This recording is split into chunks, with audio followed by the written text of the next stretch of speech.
That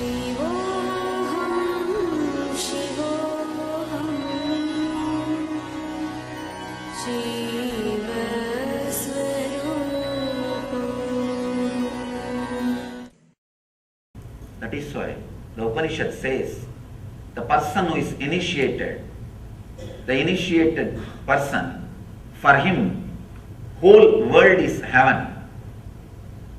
Amritasya, immortal heaven. The person is uninitiated.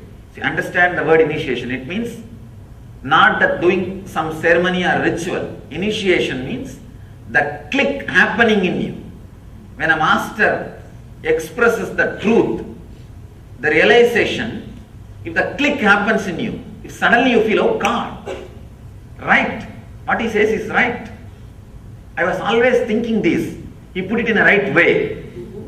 If you feel, whatever I am speaking, always you thought about it, but I am verbalizing it.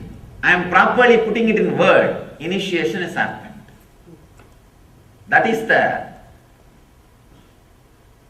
scale, whether initiation has happened or not. If the initiation happens, the whole world is heaven. If the initiation is not happening, then the whole world is hell. All you need to understand is this two quality. When you do not accept this moment, starts the greed. When you do not accept the moments which may come, there starts fear. Out of greed, the quality of rajas gets added into your system. Out of fear, the quality of tamas gets added into your system. All you need to understand, the more and more time you spend in the middle path means accepting the inevitability and accepting your present moment, accepting you as you are now, understanding the inevitability of the life which may happen in you, happen for you. When you have these two understanding, that is what we call sattva, means relaxed, restful middle path. Neither you are driven by the non-acceptance of the present moment, nor you are driven by the non-acceptance of the future moments.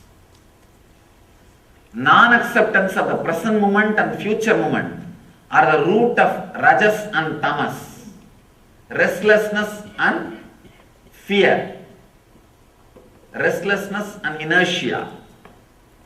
This simple understanding, this psychological revolution, actually the moment initiation happens in you, every word which comes out of the master rings bell in your heart, and that becomes a strong, clear programming in you. Programming your life based on the Vedic knowledge.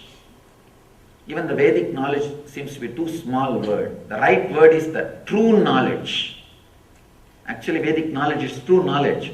But in course of time, people have started thinking Vedic knowledge is something like a branding. No. All of us need to understand the word Veda. Veda means the knowledge which comes out of your inner space when you are unclutched. When you are unclutched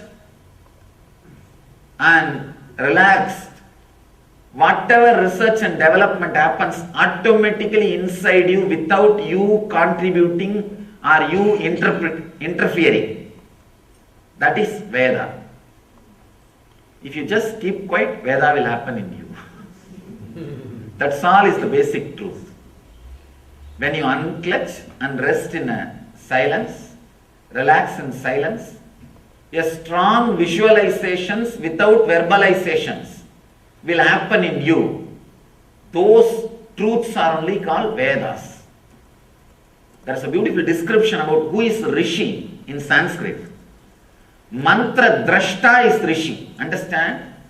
Not the person who heard the mantra, but the person who sees the mantra. Mantra drashta. Drashta means who sees. Means the whole knowledge or truth will happen in you as a visualization, not as a verbalization.